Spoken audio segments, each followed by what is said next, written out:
Wells. I'm a community engagement officer with the council, and we hold these meetings every other month. Going alongside these meetings, we also have our interagency bulletins.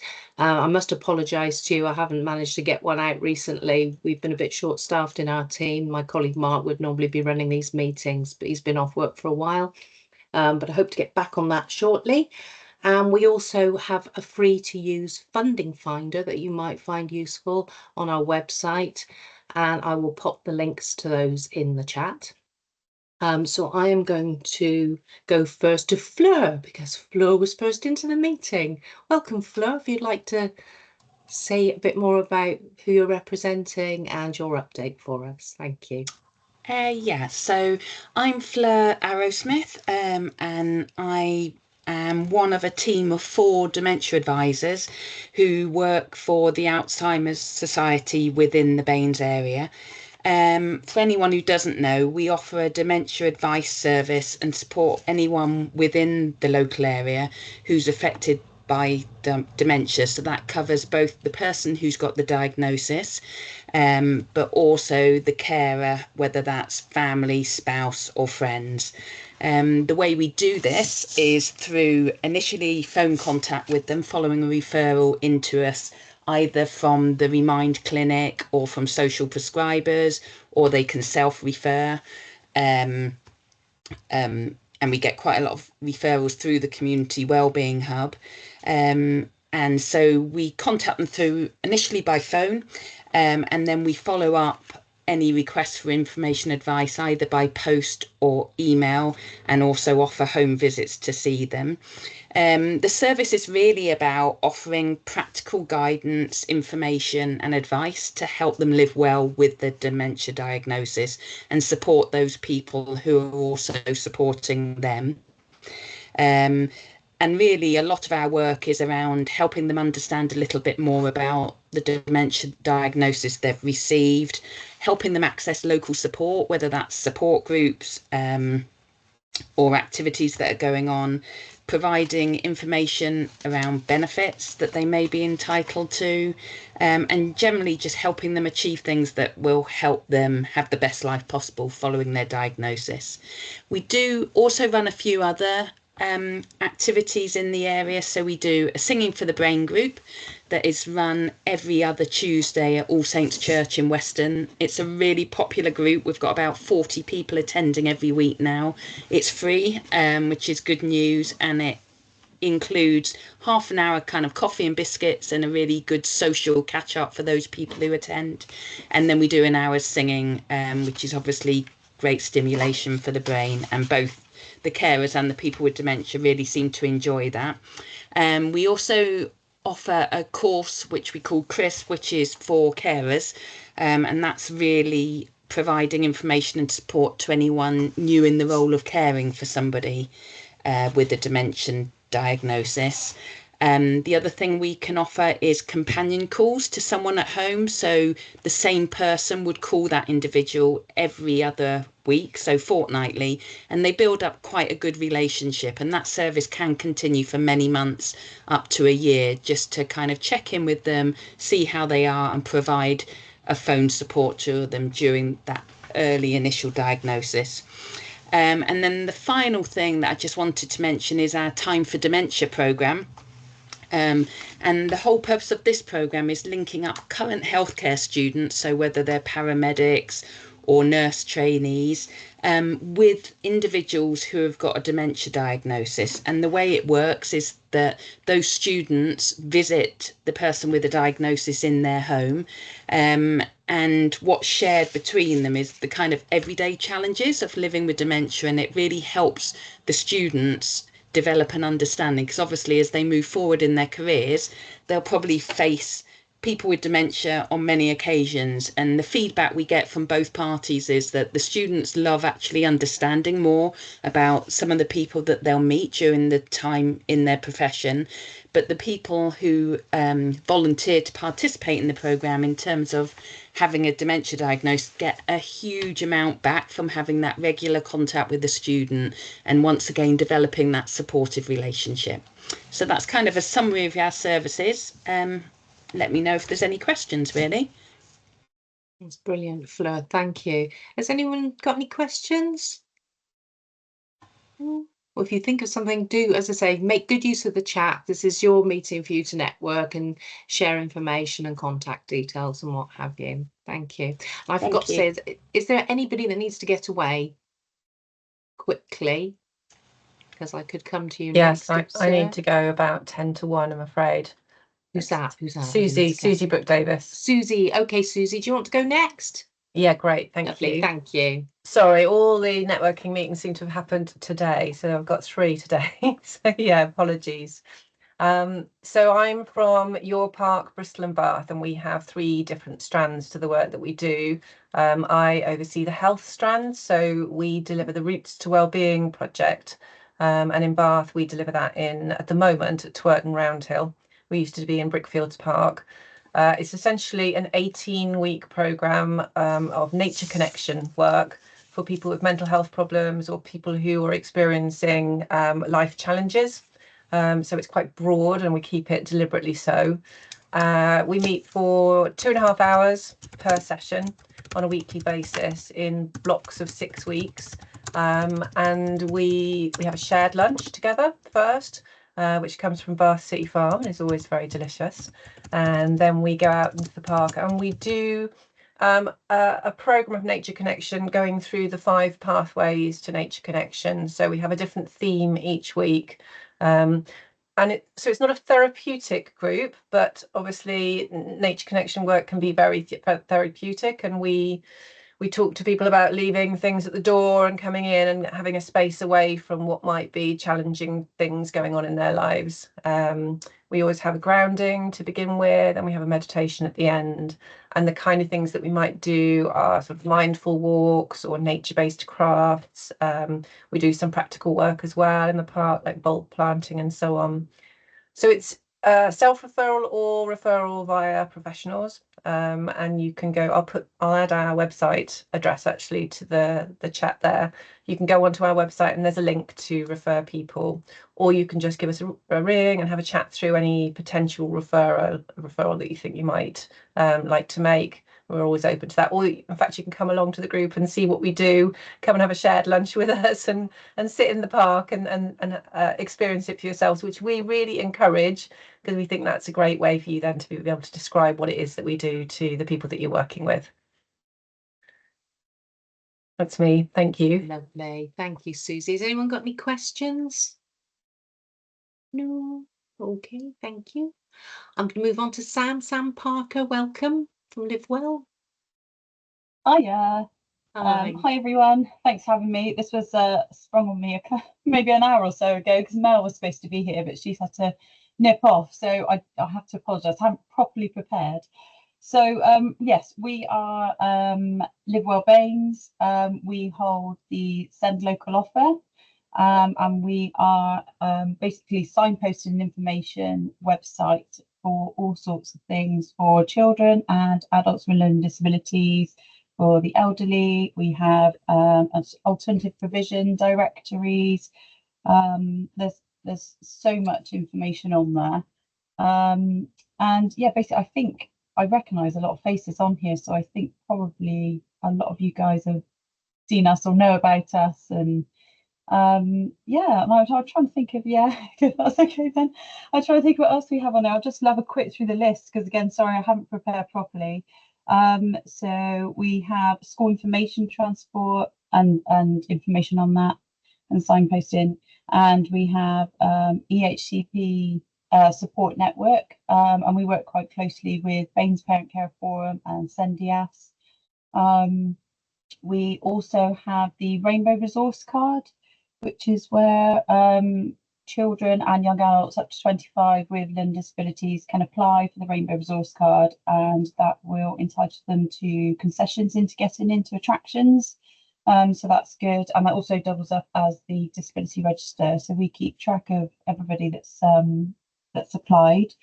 And yeah, I think that's everything that we hold. I mean, please have a look at our website. We have a contact us form as well. Should you ever need to contact us, you can go onto there and contact us about any kind of topic. We get all sorts of weird and wonderful things come through there, questions. But yeah, check out our website really, because there's just loads on there. We have our Facebook page as well, and we have an Instagram page where we post things going on in the local area, local groups. Like I've recently done a post for like Bath Mind for an event they're doing. So yeah, we put loads of information on there for what's in and around BANES, of goings on in groups and support networks and things like that. Yeah, I think that's about us covered really. That's lovely, Sam. Thanks ever so much. And No yeah, problem. you've got a really good following, haven't you, on Facebook? So Yeah, it's really good, really good. and if yeah, and if anybody has got listings on Live Well, you can edit those yourself. So do have a quick look and check that everything's up to date. I know the team do get in touch with people from time to time, sort of prod them to make sure. But yeah, do have a quick look, because that's one of the joys of it, that you can edit your own information and keep that live. But brilliant. Yeah, Thanks, Sam. great. Thanks for coming. Thank you. Right, I'm going to move on to Adrian Carr. Welcome, Adrian. Right, I've unmuted myself. I can talk now. I usually talk without unmuting myself, and people usually enjoy that much better. Good afternoon. Yeah, I'm Adrian Carr. I'm the DWPP Partnership Manager for the BANES Council area. My role is to engage with outside organisations who have shared interests or shared priorities with us. So I'm already engaged with a couple of people on the call, but not too many. And Wendy's a blast from the past. Nice to see you, Wendy. Been quite a while. And can't even remember who told me about this meeting. They said you should be on this interagency meeting, so I've come along to find out what it's about really today. So I haven't prepared too much, but what I would say is that my main role when I'm engaging with organisations is to support our most vulnerable customers. And most of our vulnerable customers are supported by organisations like yourselves on this call and others. And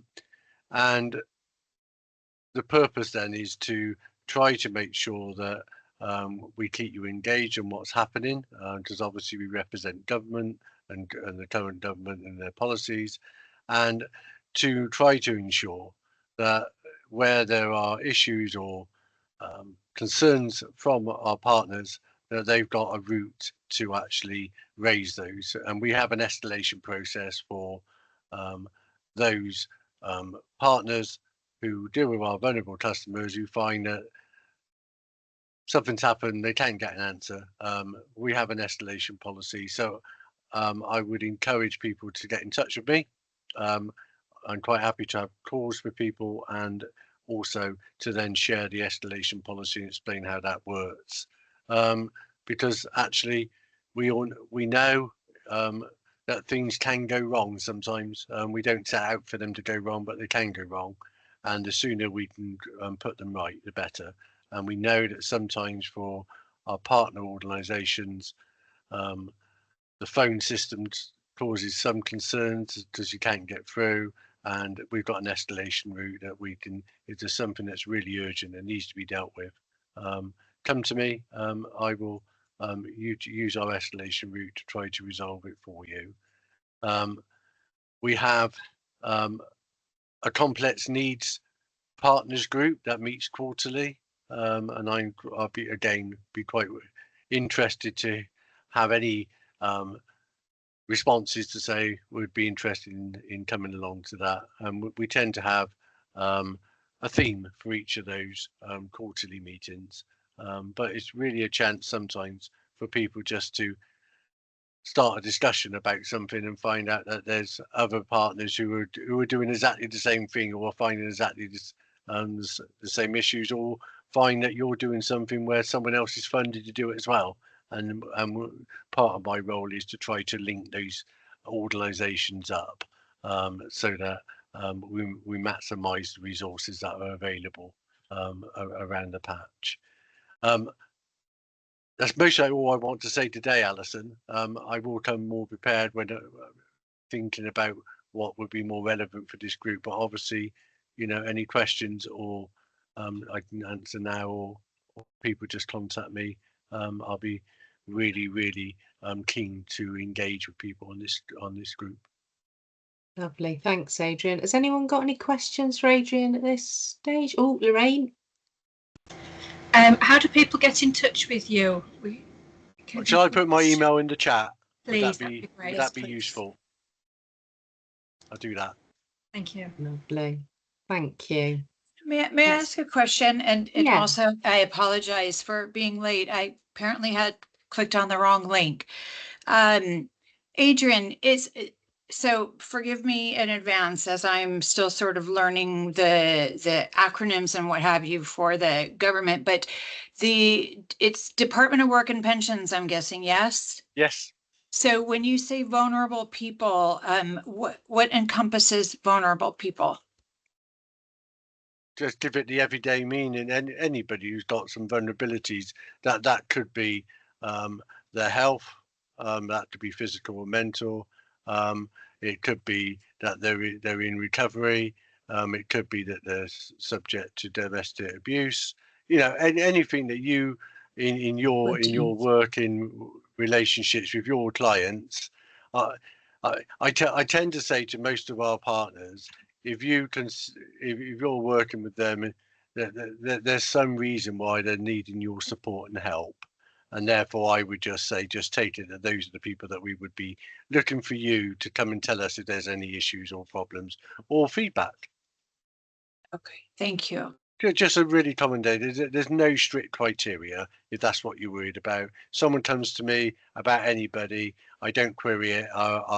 We'll take it at face value and try to get it resolved. Thank you very much. Thank you. Melissa's from SAFA, by the way, Adrian. Thanks for joining us.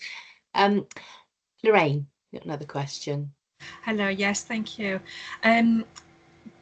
Department of Work and Pensions, so do you help people who are receiving benefits and need help with additional benefits, or benefits have been stopped?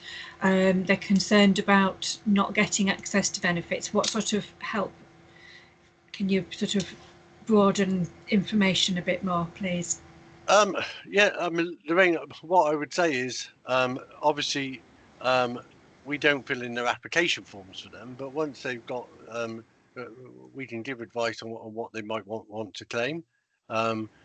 Lots of the queries that I get are where benefits have stopped for whatever reason, you know, whether that's a sanction, whether they just stopped, and the organisation that's helping them needs to understand, a bit like you've just said to me there. You need to understand why they've been stopped, and sometimes you find that you're spending an awful lot of time on the phone trying to get through to someone, not getting through.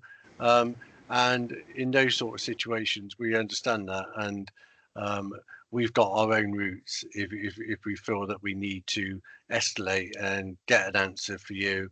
And obviously, we've got systems availability, so sometimes the reason why is will be quite self-evident when we receive your query, and we'll be able to answer it quite quickly, and then think about how it can be resolved, because that's, to me, is always the outcome. Okay, that this is the situation, this is what's arisen, how do we resolve it? And we most likely give you some best advice about how that can be done by going forward. Thank you. Is that okay? Thank you, that's helpful. Okay. Thank you. Before Jessica's got a question as well, but there's a comment in the chat there from Melissa about the armed forces. And am I right in thinking there's a specialist armed forces advisor? Yes, there is. Yeah, okay. And Melissa, I'll get you the contact and send it out to you. Thank you. That would be amazing. Lovely. Jessica, you've got a question. Hi, Adrian. I just wanted to know if your services include access to work support?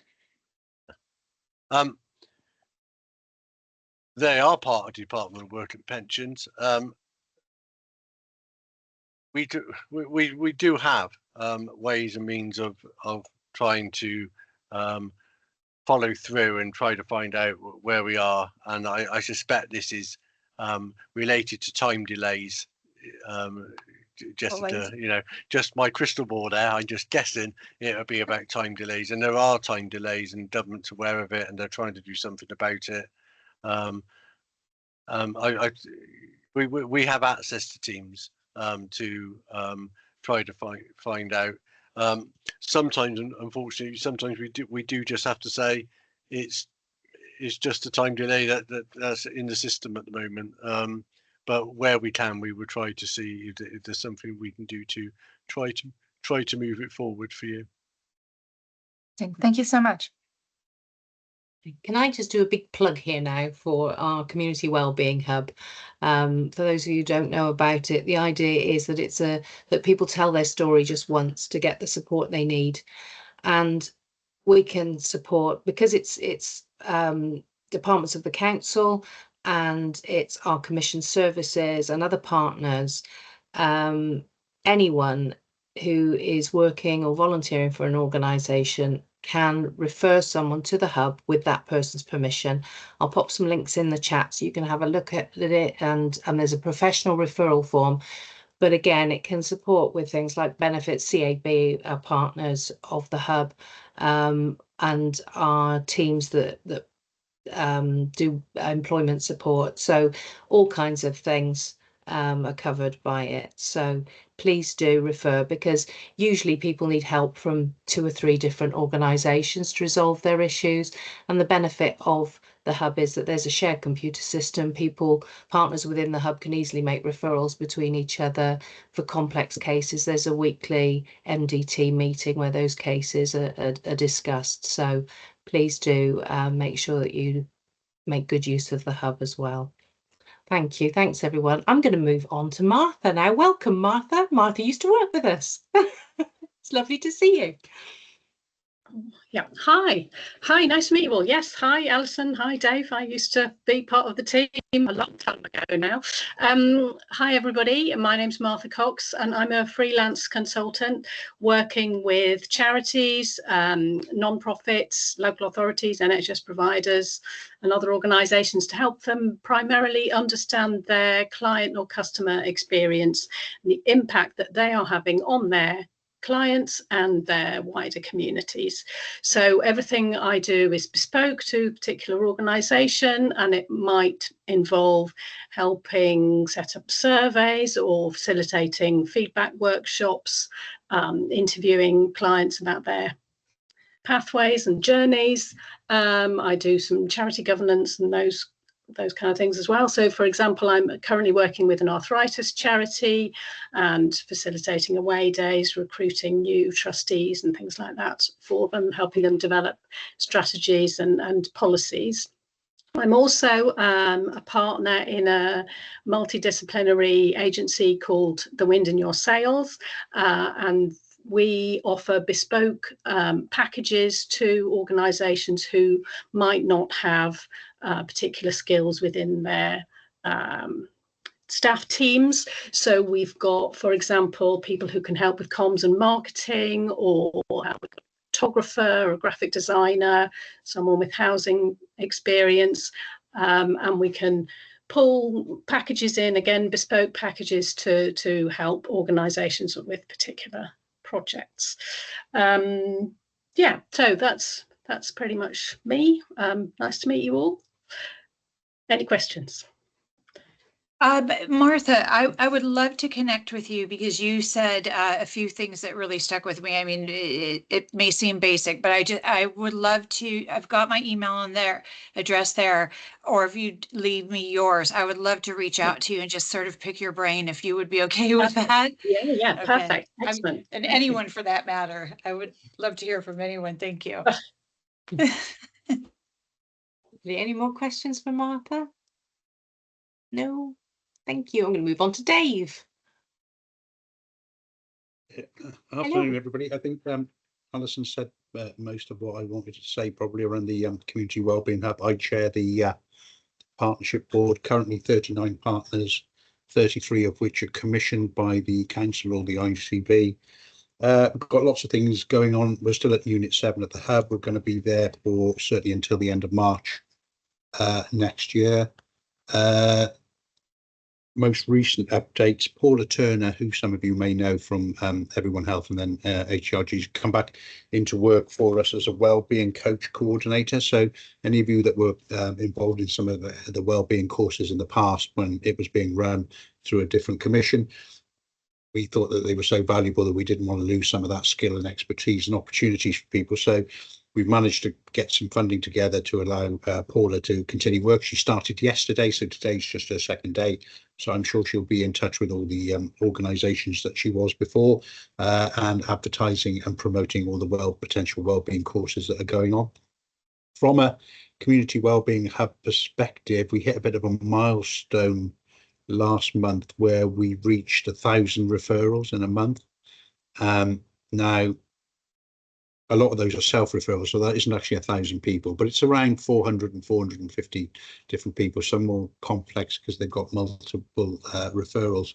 But that's a big milestone, and if you take it in sort of comparison to the height of COVID in April, May, June 2020, the Community Wellbeing Hub was getting about 600 referrals a month. But those were probably 600 individual people. But then that was a real crisis point during that first 6 months. But we're getting about 450 people. And again, some of those referrals are going to all of our third sector organisations and agencies. And that allows them the professionals on the ground to unpick sometimes some of the more complicated needs of the individual people and engage with them without them having, as Alison said before, tell their story more than once. They literally just tell it once, and the software system works it out and then actually refers it on to the individual partners. And just give you a flavour for the referrals. One of the really big, obvious, glaring issues that we've got. So from that 20% of them are to do with mental health provision. So we know that that's a really, really big issue, and an awful lot of that, to be perfectly honest, in under 25s, because again, what Bath and North East Somerset is unusual in the sense that certainly in Bath, it has a significant student population. So we're picking up all of that, to be perfectly honest. And then the idea is that we keep moving forward. We came second place in the Municipal Journal Awards last month in June in London. We went up 10 of us to the presentation. We came second for our innovations in public and private sector partnerships. So that was a nice national reflection of some of the work that all of the partners and organisations have been doing. So we were pleased to be able to take some of our third sector partners up there to London to join in the celebrations with us, and we just continue carrying on doing what we're doing, which we couldn't do without the support of a lot of the people that I can see in front of me on the screens doing what you do best. And our job as a council is just to try and facilitate that as best we can. So let's keep going, I suppose. If anybody's got any questions, particularly about the hub. No. Anyone use the hub for passed a client onto the hub? Yeah, some nods. That's good.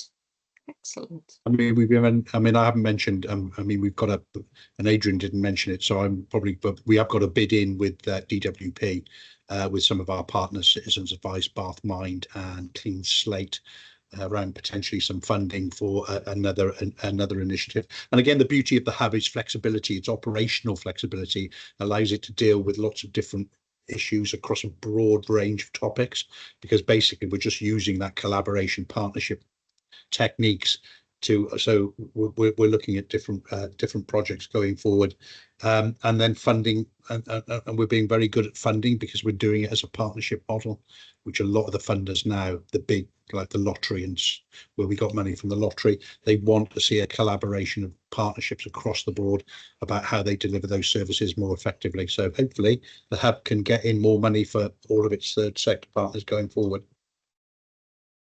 Lovely. Thanks, Dave. And Melissa, it's also the place if you've got any referrals for anybody in the armed forces community as well.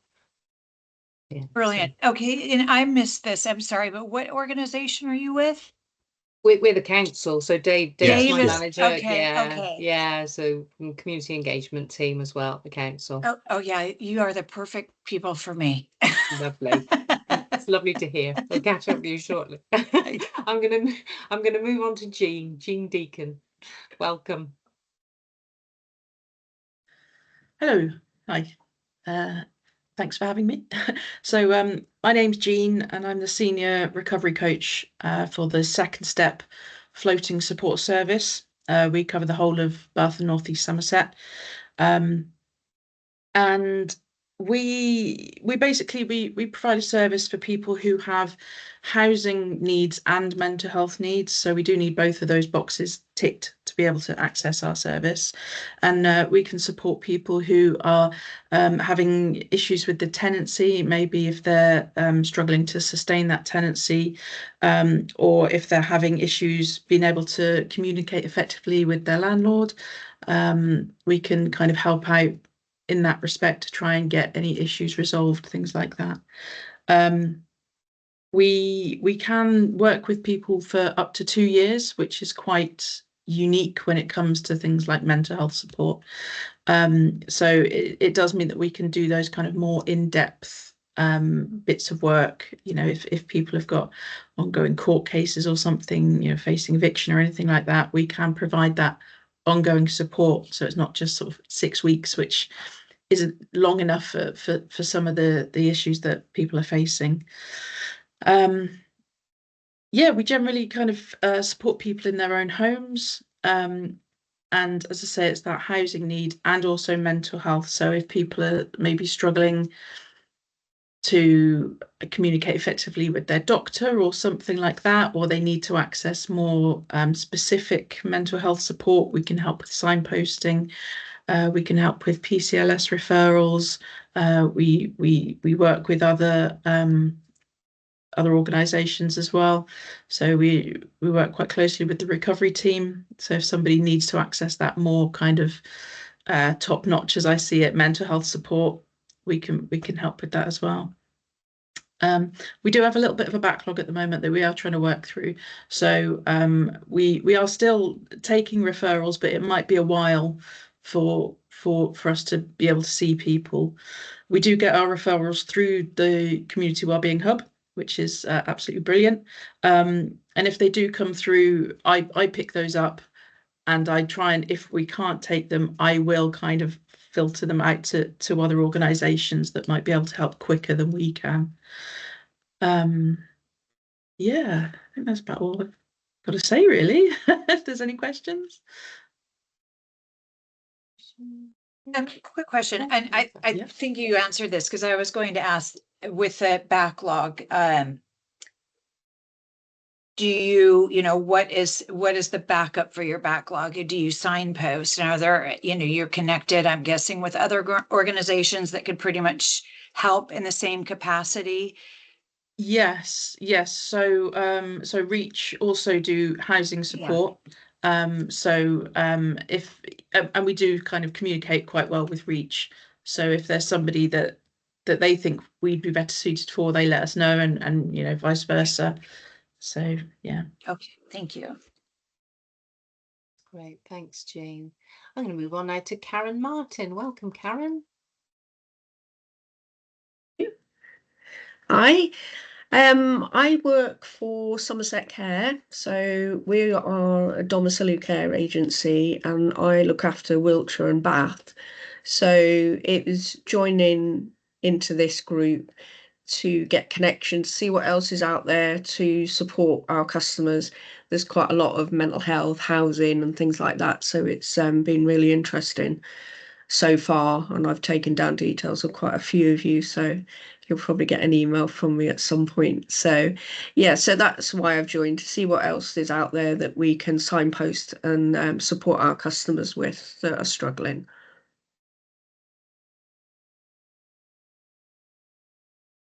Lovely, thank you. Oh, there's a question from Lorraine. Hi, Karen.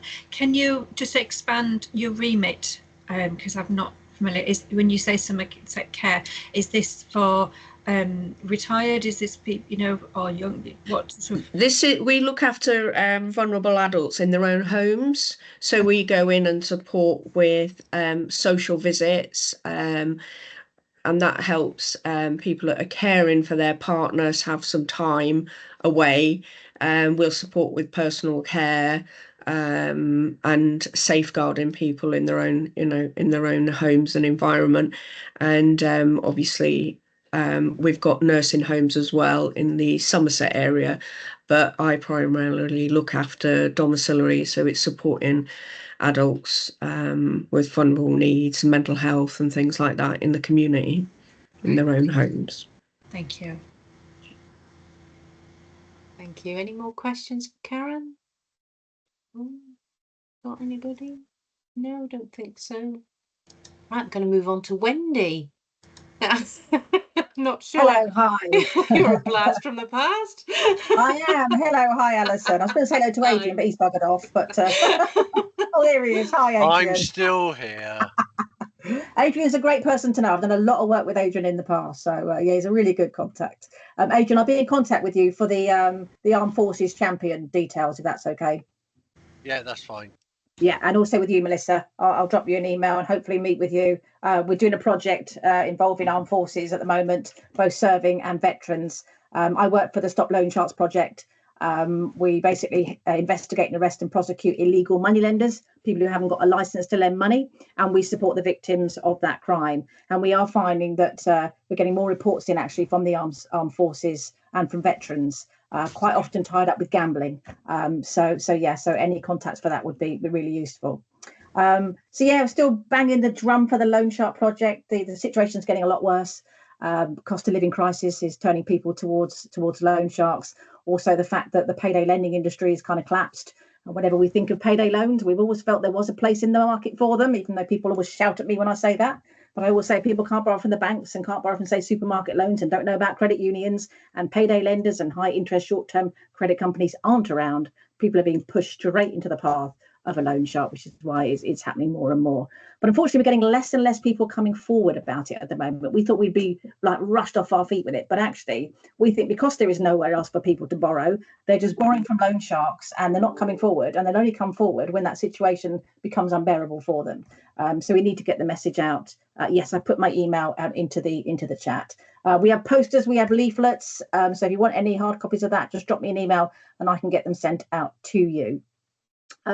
We're starting a project or a campaign in September, and it's called We Can Help You Make the Call. And what we're asking is for partnerships, organisations to sign up to it, to have a designated safe space where people can walk in, and somebody will sit there with them and help them make the call to our team, because we're realising that people are really obviously quite scared to do that. And if only they had somebody there that could help them do it, then we probably would get more calls. So have a think about that, and then I will drop you an email when I have more information on it, and hopefully some of you will sign up to that. So still banging the drum about the Loan Shark project. If you want any training sessions or a presentation from me online, I'm more than happy to do that, to talk to your organisation. Certain organisations we've been trying to get into, one is hospices. We've emailed every single hospice in the country and we've had two replies. We decided on a hospice project because actually last year I think 319,000 people were supported through palliative care, and 98,000 friends and family were supporting those people. And of course, if people are ill, that's a big reason why people turn to loan sharks. If people are caring for people, again, they don't earn much money or no money at all. So hospices is one. Obviously, the military is another. Farming communities, we're trying to get into farming, but really to talk to anybody. But so if you have really good contacts for me, then by all means drop me an email. And if you just want to meet me online to learn more about the project, I'll be more than happy to do so. So thank you very much, and thank you, Alison. Thank you. That's brilliant, Wendy. Thank you. Has anyone got any questions for Wendy? Oh yes, Katie. Hello, Katie. Welcome. Sorry, a little bit late. Hi, Wendy. You might already know about them. In fact, you might. Yeah, I'm sure you probably do. But we've done training. We link up a bit with ARA, who work a lot with people facing gambling harms. So you mentioned gambling and the link with loan sharks. Yeah. So yeah, I know they operate in the area, and Hayley's their sort of outreach manager in this patch. So yeah, if you want a contact, I have done some. Yeah, that would be great. I have done some work with them in the past, but yeah, always good to get new contacts by all means. Yeah, drop me an email with her details, and I'll make contact. That'd be lovely. Yeah, great. Okay. Thank you, Katie. Thank you. Brilliant. Thank you. Right, we've got Lorraine. Welcome. Hello. Well, thank you. Well, I'm not part of one of the community organisations that you are, or I'm a church minister for a church in Weston called Weston Free Church, but we do have a lot of community engagement. So I'm just here to just make lots of notes and make lots of contacts and find out what everybody's doing, and yeah, just hopefully I can pass people on or refer people. Community Wellbeing Hub, obviously, but it's good to see faces and just say, I know that somebody's out there that can help you. So that's what I'm doing here. I'm just gleaning it all off you.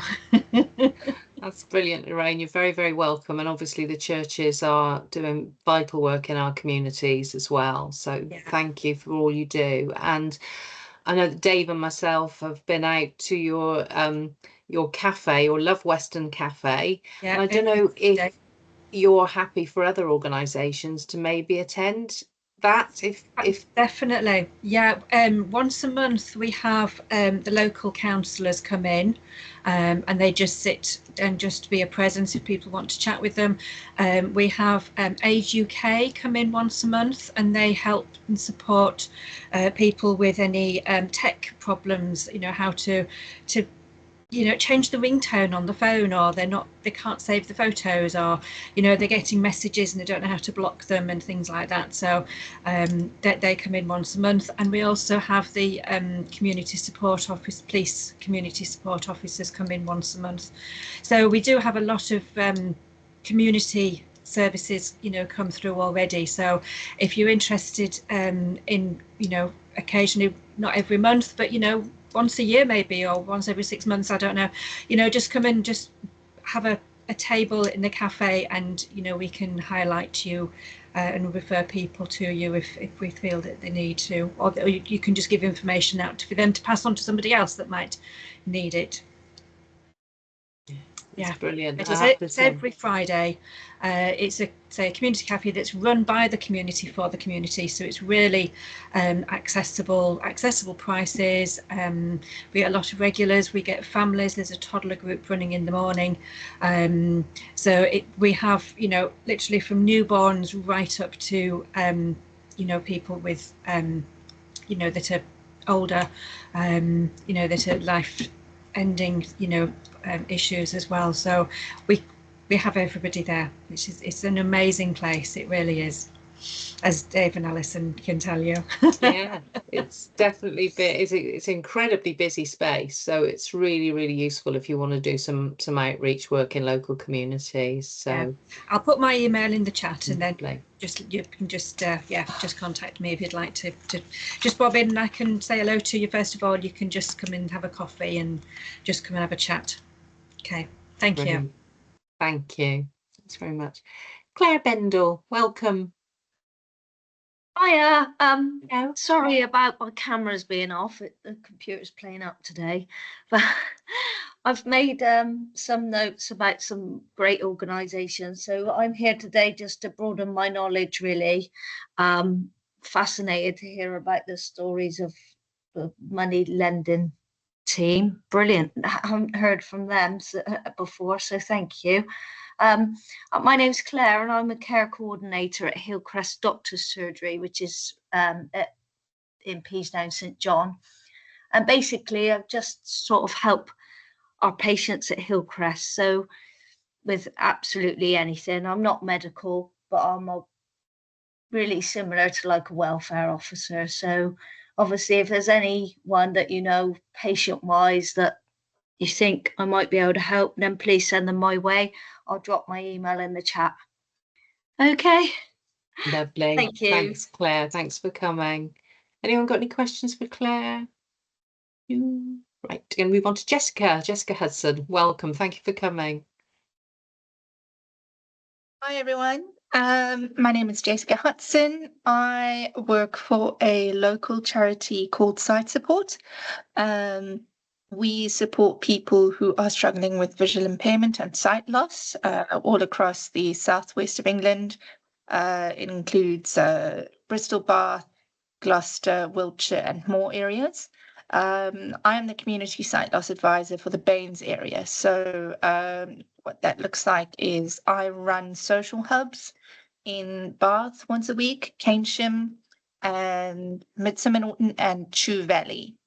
This is where people who are struggling with their sight loss or family who have somebody that they need to support with their sight loss can come around and have a visit with me.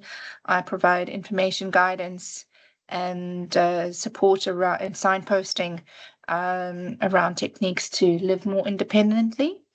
So yeah, we have our social hubs. We also have, a series of events that we run throughout the year. We've got an exhibition called ICANN coming up in October at the Bath Pavilion on the 16th, which is we're pretty excited about that. That's our big event. That's all things to do with sight loss that helps to provide technology, again, more information, advice, and signposting. So I think what we're looking for is just to really expand our reach in terms of the people that are joining site support. We're a growing charity and we're doing really well. But if you do know of anyone, I think the lady that was just on now from Hillcrest Surgery, I'd love to connect with you if you know of anyone who might be interested in joining our charity. So yeah, that's me. That's lovely, Jessica. Thanks ever so much for coming. Has anyone got any questions for Jessica? No? Okay, I'll move on. Chris Hockley? No? Hey, sorry. Yeah, Ooh, hello. I was struggling there to come off. Yeah. Hi, everyone. My name's Chris Hockley. I am from BT. Specifically, I work in the digital voice engagement team. So our team is responsible for supporting residents, charities, local authorities, basically anyone that will listen to us with the upcoming changes to people's home phone service. So kind of wanted to come on here just to give you a bit of an update as we're starting to move into quite an important stage. As up until this point, we have been primarily moving customers who do not fall into our categories or definitions of vulnerable. And as someone did ask the question, I am going to sneakily steal the screen if that's all right, just because I think it's easier just to voice through what our categories are. So we have 5 core categories of customers that we define as either vulnerable or landline dependent. And these are customers that either don't have mobile phones, so rely wholly on their landlines, those that have any registered disability or additional need flagged to their provider, and a bit like Adrian there, that can be physical, mental, financial, temporary life change, all those sorts of things. Customers that have healthcare or telecare alarms, and we've worked with local authorities to ensure that all telecare users that are on the local authorities records have been flagged on our systems. Any customer that's over 75 and those that don't have a broadband connection. So customers that fall into any of these 5 categories have up until this point been excluded where we have known about them. What is different is that we've actually now started to move those customers. So we've worked with a variety of charities that represent them. So we've worked with RNID, RNIB, Scope, Age UK, basically as many different organisations as we can. They've helped review our comms to make sure they're as inclusive and available in different formats. But we are now starting to write out to those customers and invite them to move. Now, any customer that falls into those categories receives free in-home support for the setup, so none of them will be expected to do it themselves. They will be offered an in-home setup of that. They will also be offered a power resilience option for free to make sure that their landline still works in a power cut. Also, if they have telecare, they will have an enhanced visit by which, as well as testing that their phone service works, the engineer will also test that their healthcare alarm system works as well. So enhanced visits, extra support to kind of get there. And then you may have seen recently, we've just launched some campaigns in coordination with VMO2 and local government that effectively have reminded any customer that has telecare to get in touch with their provider and make sure that they know. It's a safety check because, as I said, we've worked with local authorities, we've worked with private providers, but there could be people that have just bought a telecare off Amazon or something like that. So we did ask them to raise it. This was across national press, local press, TV in prime time. It was kind of everywhere. We stuck it on the side of the buses, and we also sent out a press pack to every local authority that we've engaged with as well. So there was material in there that people could use themselves. We're also we ran a social media campaign that was targeted at the family members of those that still use their landline, so not those directly impacted, but the adult children, grandchildren, those that actually support it. And we worked with a couple of influencers here. Bo the Beard, Grime the Gran were by far the most successful, and we will be rerunning this campaign in September. This campaign will be promoted by 4 key charity partners as well. So RNIB and RNID are some of the core partners that will be promoting this content as well in their own formats. But I guess keep an eye out around September for the next round of that campaign, as it is super important about ensuring that people have that support network in place around them and around the change as well going forward. So yeah, I just wanted to touch on the base. We've done a lot more TV campaigns, a lot more kind of social media advertising to make sure that awareness is out there.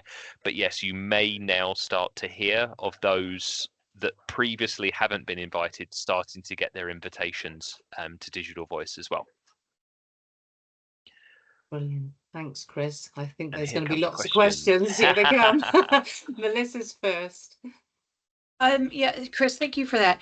I'm curious, in the vulnerable definitions, do you cover vulnerable people in terms of there was a MERIC done or somebody has needed to move into a new home for safety measures?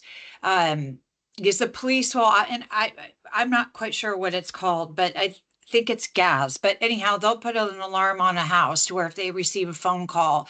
But if you have a mobile phone, now correct me if I'm wrong, I don't think you can trace the address of a mobile phone. Yes, so several parts there. So yes, that is one of the classifications that a customer can register. So the main one of those that we use is for, say, victims of domestic abuse that move out. And it is a temporary or permanent flag that can be put on someone's account. It doesn't necessarily trigger them as being landline dependent, because that as a category does not mean that they are dependent on their landline telephone, but it is something that can be flagged on their account. They also could potentially qualify for discounted broadband rates and those sorts of things as a stopgap to get them on. On your second part, the emergency services can still pinpoint a customer's location based on their SIM location. So if you do call 999, for example, from a mobile, they are able to approximate within quite a small radius your location based on that SIM call, the mobile call. Oh, okay, great. Thank you. No worries. Thanks, Chris. And Fleur.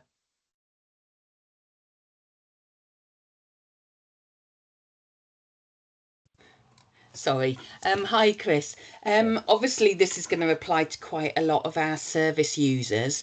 And I know just from home visits that we do, contacting a telephone company is quite a source of stress because of the queues when you're trying to get through, and then how often it's quite difficult to understand what they're being told when they do get through due to some language difficulties and stuff. Has some consideration been made, bearing in mind, you know, it affects a lot of vulnerable people, one, on how easy it is going to be to get through to you if you're requesting that people do that, but also that the right people are at the end of that call to really help and support people?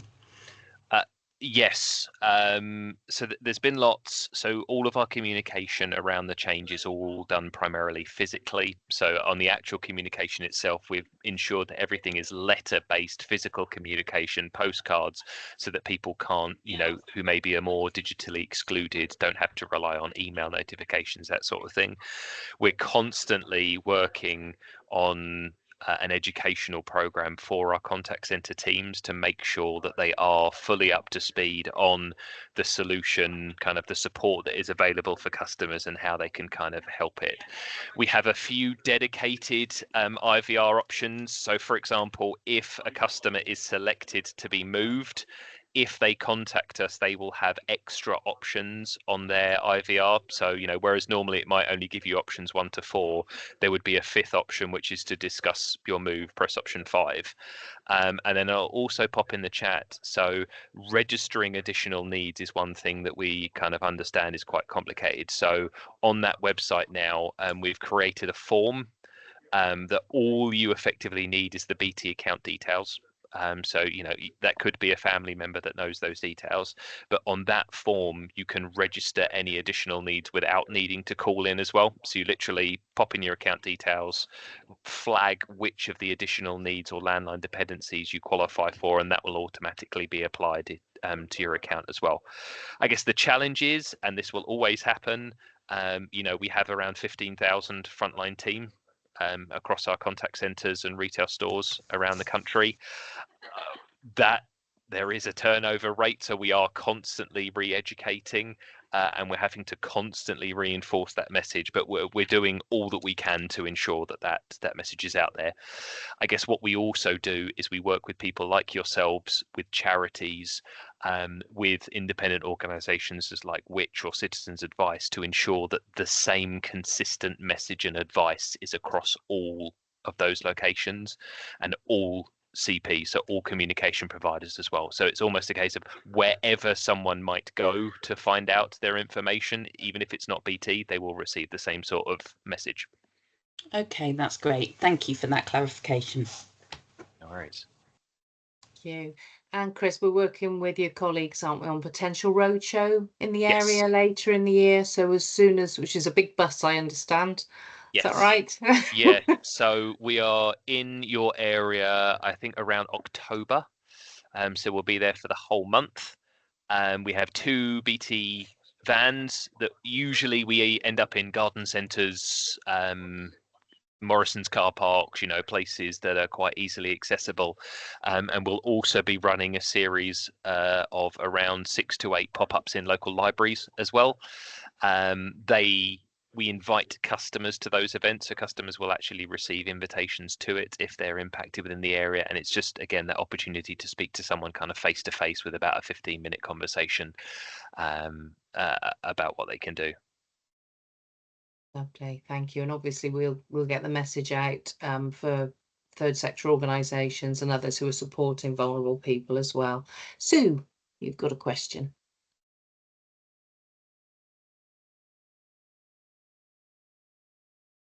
No, Sue? Could be on mute, Sue. Could be on mute, Sue. Sorry. Chris, I got so excited, Chris. Where are your locations in Midsummer Norton for this pop-up event? So they're still being nailed down. We know where we want to go, but we're just working at the moment as to physically where we can park up the trucks. So as soon as we have that information, we'll make sure that we circulate it with yourselves and everyone else on this audience so that you're fully aware of where those events will be. Yeah, it's just that here at Summer Valley Medical Group, we've got a large car park. We've got an area that could be cornered off, and you would be very welcome if you're struggling for Midsummer Norton. Brilliant, thanks. So I'll bear that in mind. Thank you. Lovely, thank you. In fact, Sue, if you're happy to carry on, I can come to you next for your update. Hello, back on mute, I think. Sorry, was that for me? Yeah, so I was going to say, do you want to do your update next? Yes, so we've jumped on this Teams call as care coordinators, really interested in all the work that you do and actually all the information that everybody's been able to provide this morning. So for us, it's just finding out information, but so we have no updates. Although, can I put a bit of a plea out to anybody that thinks that they could direct us into a little issue that we have? We have no dementia. I don't know if this is appropriate, please tell me. We have no dementia daycare centres in Midsummer Norton, our closest one being Bath. And we were just wondering, is there anybody on here today that will be able to join our plight in getting a day centre here?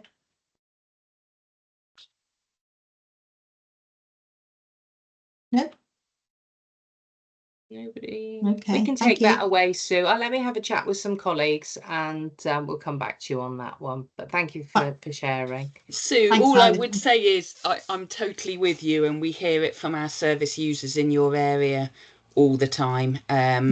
You know, and I know that somebody was looking at that area, but it was going to be quite an expensive provision, and I don't think that's happening now. But I totally hear what you're saying. I'm not sure how we're going to achieve it, but yeah, there's a huge need for one.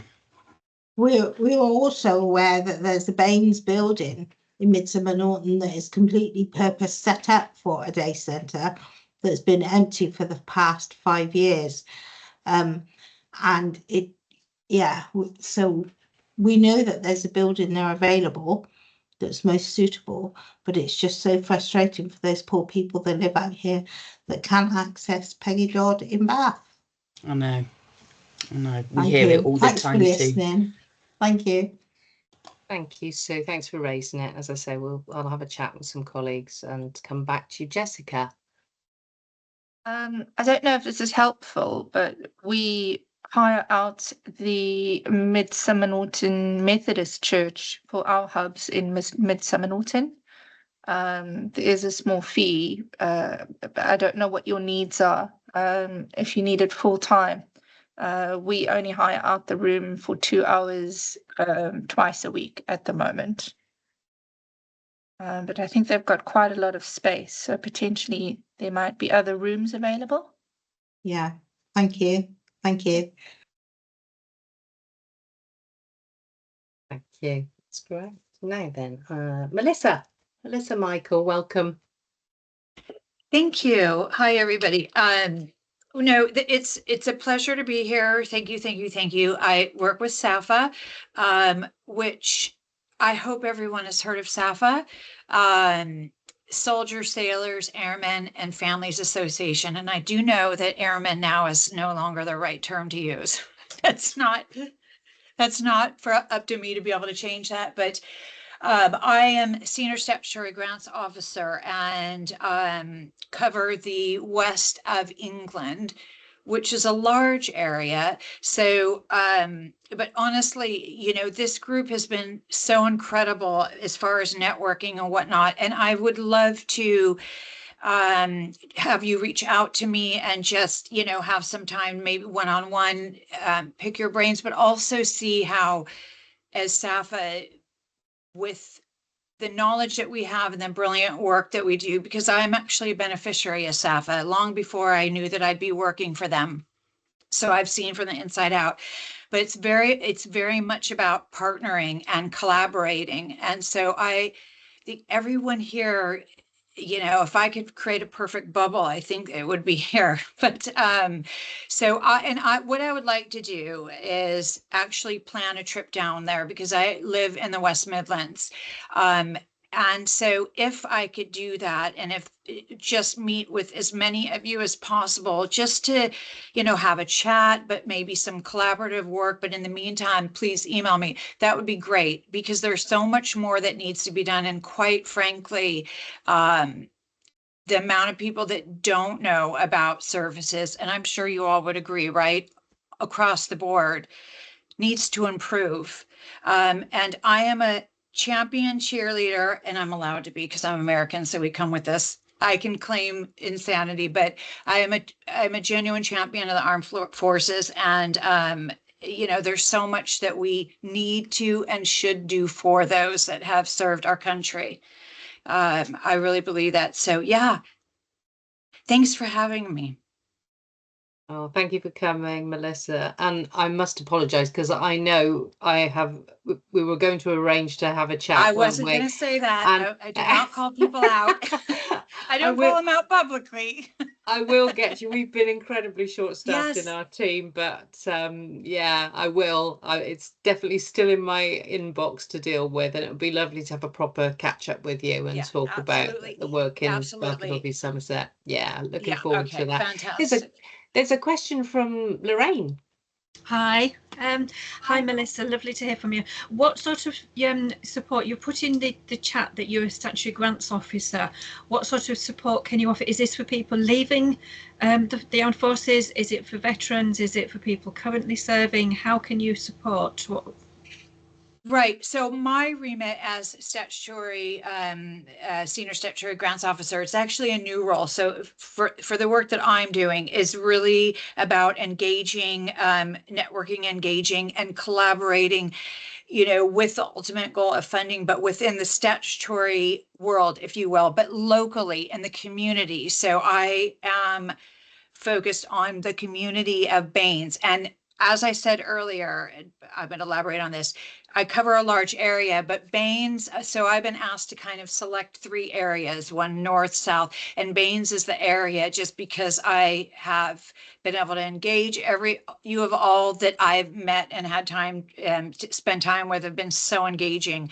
But SAFA, so that would be my remit, right? But SAFA, offers a wide range of support services, but it's for serving members, it's for veterans, and it's for families, and it's lifelong support. So, and as many, if not most, armed charities consider 1 day of service as you are considered a veteran. So this is lifelong support. You can receive support if you've left the military, 5 years down the road. That does not matter. It is what they say, lifelong support. But I think one of the gaps is the families as well, because I wasn't a serving member. I am a former spouse of a serving member. And the support that I received was beyond incredible. I mean that, I say to them, if you want to fire me, I would still feel the same way I feel about SAFA. But so I hope that answered your question, but it's also, providing support for older veterans that were the national service. And I believe that that's quite a gap as well. So it's if likened to, the armed forces community is that sort of the target right in the middle, and then the support that we receive expands. But I would say one of the brilliant things SAFA does is collaborate, because it takes a village, doesn't it, to help somebody? And that is the way that SAFA operates. We can't do everything on our own. We need all of us in our areas of knowledge to come together. So do you help somebody if they're struggling financially, struggling with mental health? Do you support them if they're wanting to, to find, sort of restart a business when they've come out of the forces? Not restart, but, sort of get back into civilian life. Is that the sort of thing that you do? Sorry, I'm trying to be a bit more specific of what you can help with. Yeah, well, because the areas it helps. So I would say that the first thing is that if it's a veteran, a serving member, or a family member of, and that's sort of, you just you've just checked off the box that needs to be checked in a sense. So what SAFA does is we will help with mental health. We don't have any clinical workers, but that is where the signposting and the networking and the collaboration, the partnerships with other agencies come in. So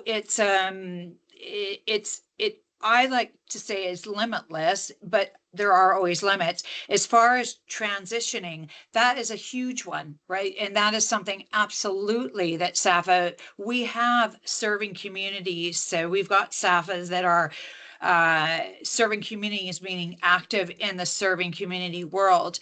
But the transitioning from that serving world into the civvy world or civvy street is, again, from what I have heard and what have researched, is also a bit of a gap. We need to close that gap and make sure that it's a smooth flow. So I hope I've answered your question. I think so. Okay, well, email me.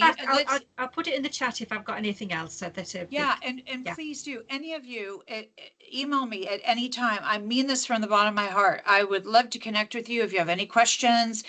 If you want to know where I come from, why I talk strange, anything. Okay, I'll leave it at that. Oh, lovely, Melissa. Thank you. Your accent's wonderful. Yeah, SAFA are the oldest armed forces charity, I believe. Is that right, Melissa? And yeah, 140 years old. Yeah, and they're very, very highly thought of among the armed forces community, which does include the immediate family members of serving or veterans and also the bereaved. And there are some specific pieces of legislation now relating to healthcare, education and housing relating to the armed forces. They're almost becoming almost like a protected characteristic in some respects, and rightly so. So I will catch up with you, Melissa, and we'll have a fuller chat. And but I'm conscious of time, so I'm going to move on. Last but not least, I think, is Katie.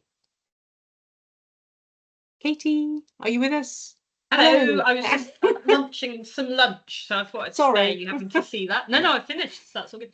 Hiya. So I'm from the National Trust. My name's Katie Malig, and I work in the community engagement team. Team of two. I usually am based out of Bath Assembly Rooms, but we have major works and renovations going on there at the moment. So if you're ever up at that part of town, just off Bennett Street and Alfred Street, it's covered in hoardings and builders. So that's really exciting. It's part of a major project we've got going on to build a new visitor experience there. But also open up new community spaces and have a kind of full programme of events for people to come to, very much hoping to be part of, that local offer. So my work is around the community aspect and community engagement. So at the moment I'm doing lots of outreach, which is really fun to actually get out of the building and get around the local area.